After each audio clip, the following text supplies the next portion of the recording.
Come and listen to my story about a man named Jed. A poor mountaineer barely kept his family fed. And then one day he was shooting at some food, and up through the ground come a bubbling crude oil, that is, black gold, Texas tea. Well, the first thing you know, old Jed's a millionaire. The kinfolk said, Jed, move away from there. Said, California is the place you ought to be. So they loaded up the truck and they moved to Beverly Hills, that is, swimming pools, movie stars. The Beverly Hillbillies.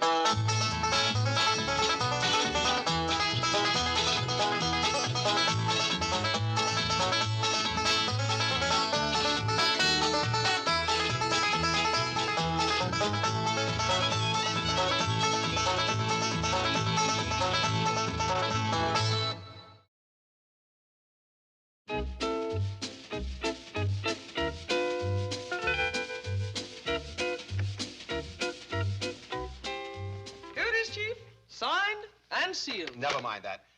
What's the situation up at the Clampetts? How's the climate? Is there still talk of moving back home? I'm afraid so, Chief. Granny's determined to go. Stubborn little woman. Jethro, on the other hand, wants the family to stay here. Fine, intelligent boy. Ellie Mae will do whatever Jed says. And what does Jed say? Well, for the time being, at least, he favors staying here. Wonderful man. Salt of the earth. Well, that takes care of that. I'm afraid not, Chief. You still have Granny to contend with. Forget it. Without the others, what can she do? Hey,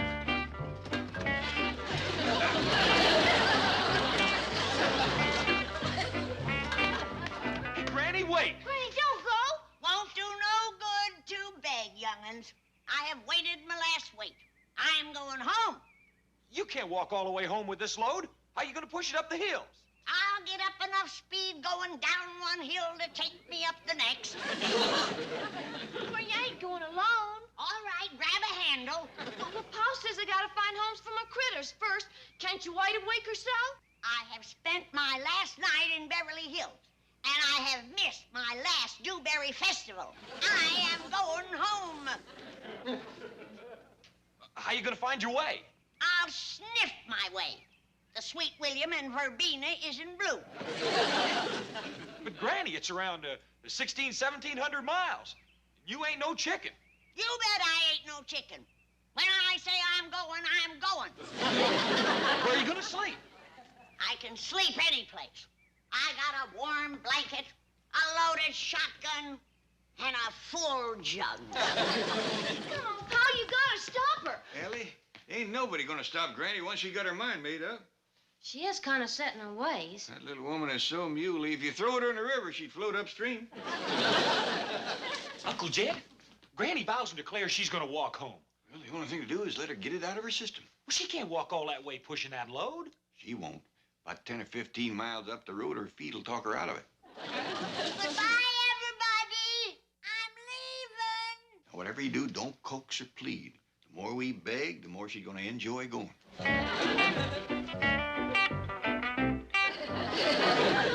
did. Bye, Granny. Have a nice trip. I'm going clean home, you know. Tell everybody howdy for us. I ain't coming back. Be sure and ride.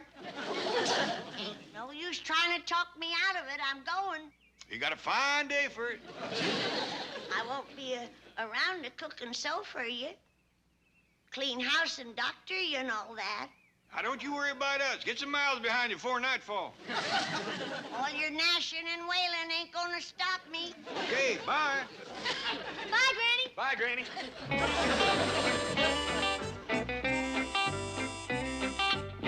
I'll be switched.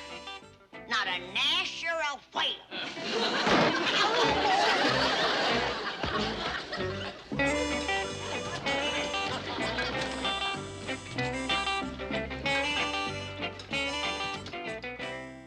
Well, she's on her way. Want me to follow her on the truck? Then when I see she's getting tired, I'll just pick her up and fetch her back. No, boy, we gotta let Granny keep her pride. Well, how are we gonna get her back? Well, after she's good and tuckered out, she'll call and pretend she's worried about us. And I'll tell her we's having a miserable time without her. Well, then what? Well, and after a few I told you so's and it serves you right, she'll offer to come back for our sake. Then I fetch her. That's right. And then maybe we'll have peace for a spell. Well, Pa, whilst Granny's gone, can I have some of my critters in the house for victuals? Well, I reckon it's your only chance. Thank you, Pa. Come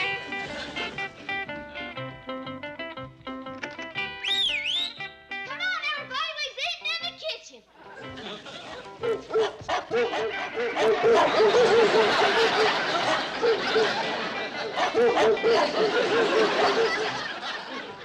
I hope they leave some victuals. I hope they leave some kitchen.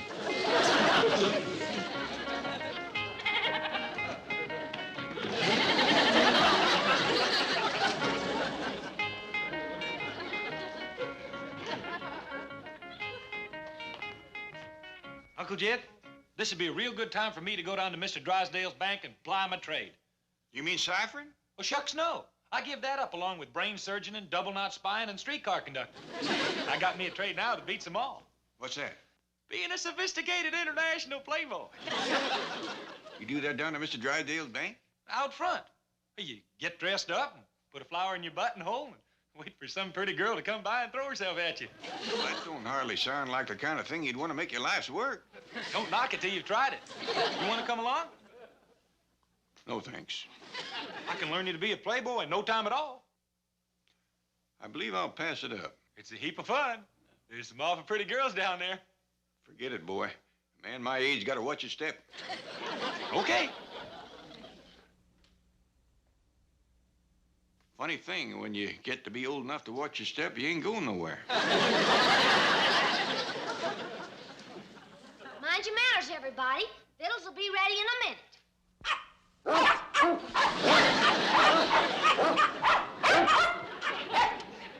Hey, Ellie Mae, you're gonna have to get these critters out of my bachelor pad. Out of your what? Bachelor pad. That's where us sophisticated international playboys does our entertaining. Since when you one of them? Well, since Miss Jane told me how. It's easy. Why, I just stand in front of the bank with this flower in my buttonhole.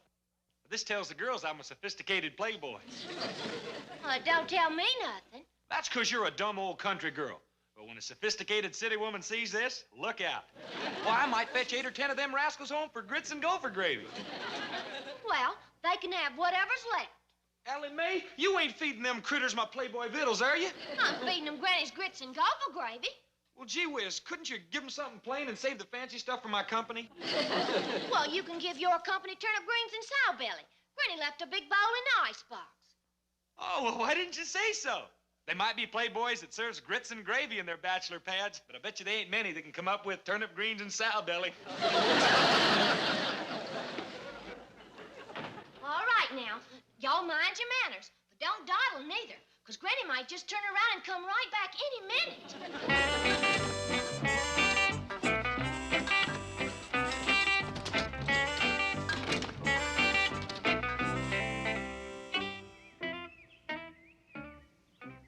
None too soon, neither.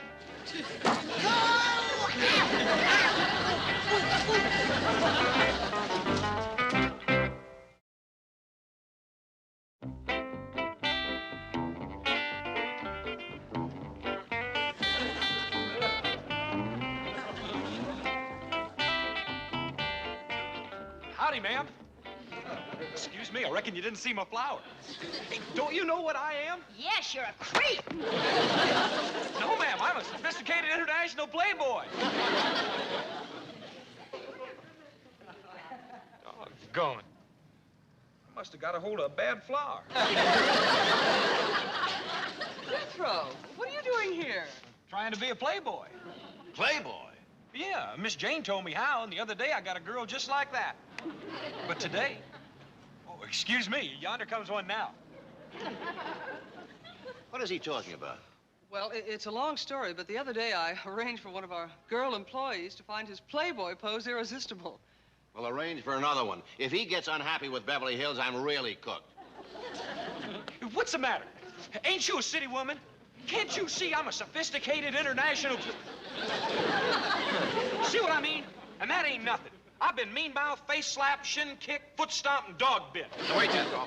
I'm gonna try my luck in front of Mr. Cushing's bank. No. I'm sure your luck will change. Don't you agree, Miss Hathaway? Oh, absolutely. Be patient, Jethro. The right girl will come along any moment. Stay right here, Playboy.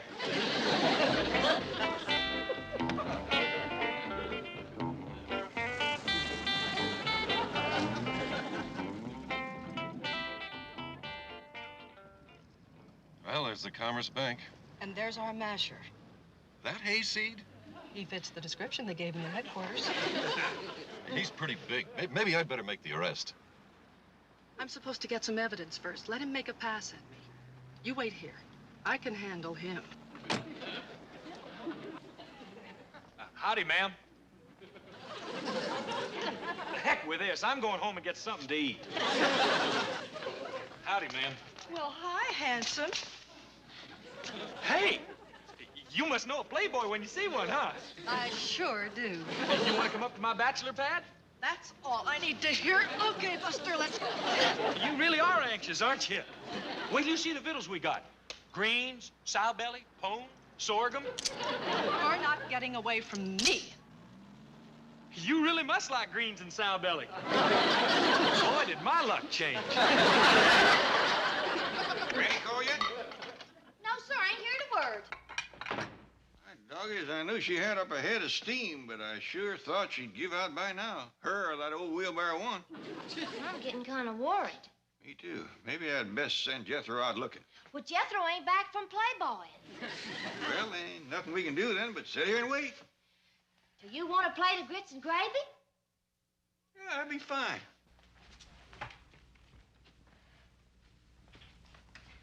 There you are. Why, don't that look scrumptious? Don't it, though? I can't figure out why old Duke didn't finish it. You know, worrying about your granny has kind of took my appetite away. Just hate to think of that poor little woman trudging down the road pushing that heavy wheelbarrow. They'll be dancing, they'll be singing, all the bells will be ringing. They'll be dancing, they'll be singing when she comes. Oh, they'll tap a keg of cider when she comes. Oh, they'll tap a keg of cider when she comes. Oh!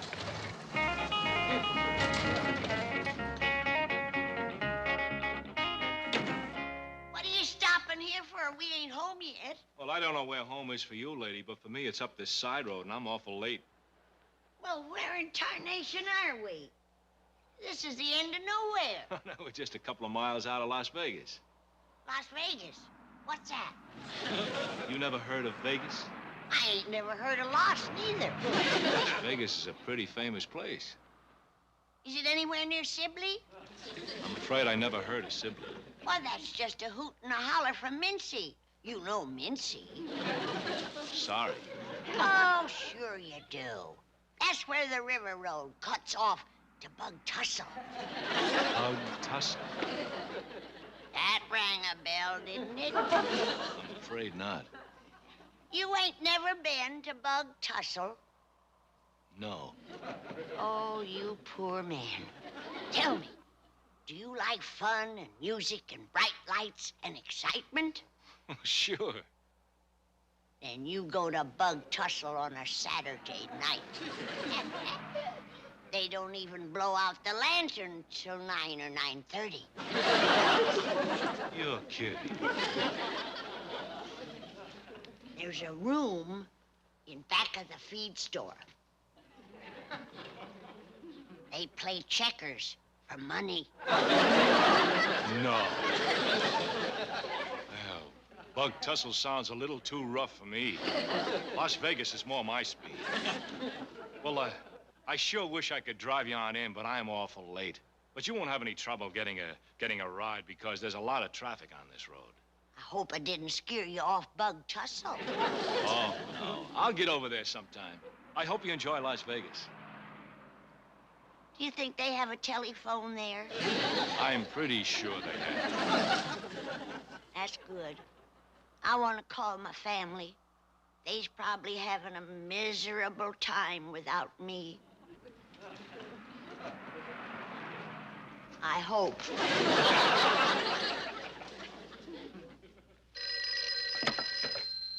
Granny, is that you? Oh, hello, Jethro. Where are you? Well, what are you doing in jail? Mashing what? What'd you do, step on her foot? Boy, you ain't making no sense. All right, I'll have Mr. Drysdale to come over and help you. All right, I'll tell him to bring a bail bucket.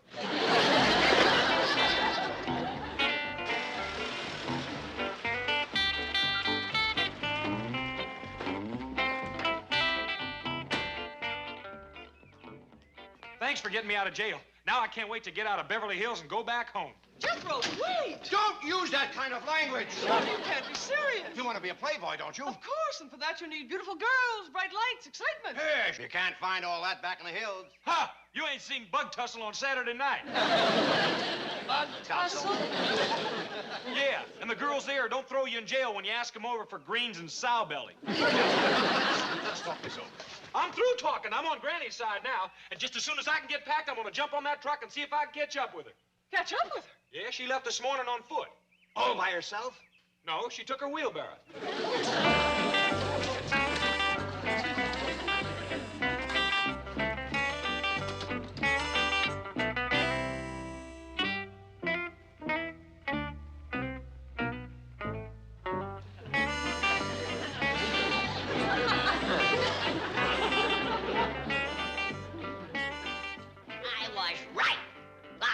Ain't no bug tussle. I bet it ain't even got a telephone.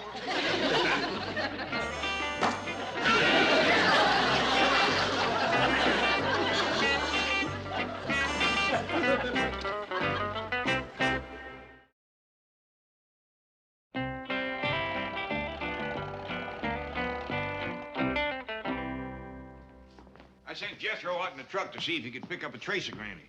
He's got Duke with him. Oh, they'll find her. I know they will. Well, if they don't, we'll just load up and head for the hills. Oh, Mr. Clampett. Don't worry, we'll find her on the way home. Oh, don't talk like that, please. Calm down, Mr. Drysdale. She'll be all right. Who? Granny. Yes. Well, don't you leave, Mr. Clampett. You stay right here, and Miss Hathaway and I will look for her. Indeed we will. We'll alert the police, the highway patrol. We'll hire detectives. We'll get a helicopter and offer a big reward. Well, that's nice of you, but you don't have to go to all that trouble. What's a little trouble when we're talking about your money? Granny. Drysdale, I declare, you are so wrought up, you don't know what you're saying.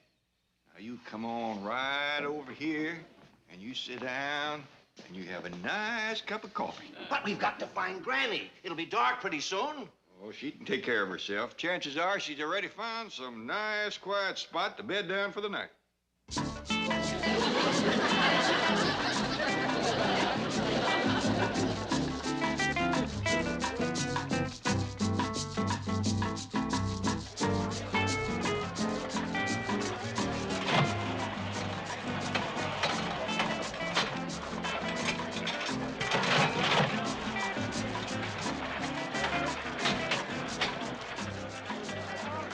Hello, Dad. Dad, this is Granny. I say it's Granny. Quietin' down out there. I can't hear myself think. Hello, Dad. Hello, Granny, where are you? I'm in some crazy town called Las Vegas. I tell you, Jed, this place makes Saturday night in Bug Tussle look like Sunday morning in Sibley. Someplace called Las Vegas. Las Vegas? Well, there goes my money. I mean your money. Granny, should I send Jethro on the truck to fetch you? Oh, you can't do that. It's over 300 miles. Just a minute, Granny. 300 miles? Man, that's what you call walking. If she hadn't been pushing that wheelbarrow, she'd be plumb home. Hello? Hello? Somebody get me out of here. I want to come home. Mr. Clampett. Hello, Granny. Jane Hathaway here. Now listen carefully. Go to the airport and wait there. Mr. Drysdale and I will fly up and get you.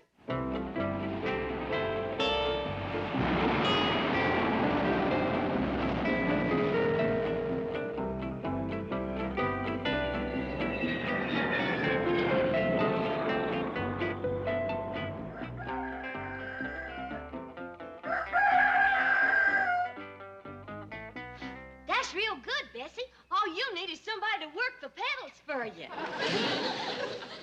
Allie Mae, what are you doing? Well, Bessie's practicing to help you drive back home. I ain't going back home. Mr. Drysdale done give me an office job down to his bank.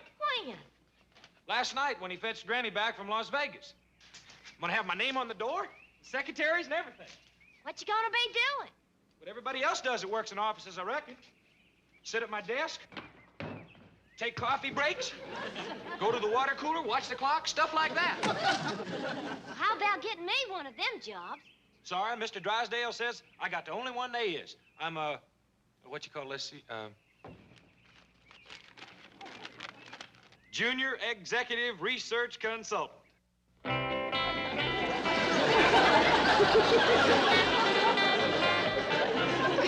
Chief, I wonder if Junior Executive Research Consultant might have been an unfortunate choice of titles. So I'll give him a new title. Did you get him some girls from the secretarial pool? This is the secretarial pool. I simply put Jethro's name on the door. That should take care of our frustrated playboy. That leaves our frustrated queen of the road. Oh, don't worry about her. Granny was so exhausted and bewildered by Las Vegas, I don't think she'll want to hit the road again for a long time. I tell you, Jed, I used to think Beverly Hills was full of nuts. But that Las Vegas has got 'em all beat. What do they do that's so nutty? Well, first of all, they got hundreds and hundreds of these little picture machines all over the town. Picture machines, huh? Yeah. You drop in some money, haul down on this pump handle, and little pictures goes to spinning around. I see. And Jed, people stand around just pouring their money into them things. Might find pictures. Can't even see them till they stop spinning. And when you do, guess what you have spent your money to see? What? Little bitty pictures of some sorry-looking fruit. Yeah. Lemons, cherries, plums, oranges. And they ain't even specially good pictures. But how much does it cost to look at these pictures? Oh, they got 'em all prices. I watched one fella, he was pumping in nickels, turned around, and there's another fella spending dollars to see the same sorry picture. Well, that does seem a mite frog-brained. Didn't nobody complain? None to speak of. I was there a good while, and I only seen 2 or 3 of them get their money back. Jed Clampett speaking. Oh, hello, Jethro. Well, just a minute, I'll see. Jethro wants to know, can he fetch home his secretaries for victuals? Sure. Fetch away, Jethro. Come on, let's go. There's a truck up the street yonder. Y'all pile on and we'll go up to my bachelor pad. Any more girls in there? All right, Buster, let's go. Oh, it's you again. I see you didn't learn your lesson. Well, this time you won't get out so easily. Oh, just a minute. Them girls is all my secretaries. Sure they are. Well, it's true. And I'm what you call a junior executive. You're what you call under arrest.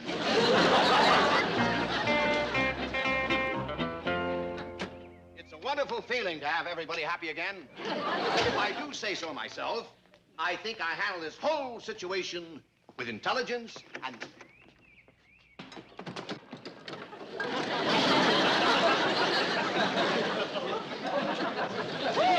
Wait!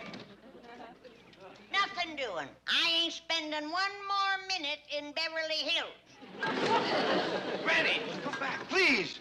Won't do you no good, Mr. Drysdale. She's on her way. I thought everything was fine. What happened? Well, what started her off was cooking a whole table full of company victuals and then Jethro not showing up. If you ask me, she can't wait to get back to Las Vegas. Las Vegas? Well, last night she thought it was the craziest place she'd ever seen. Still think so. Figures to turn it into another bug tussle and get rich. Get rich? Granny says that anybody who'll spend good money to look at fruit pictures will pay a fortune to learn checkers.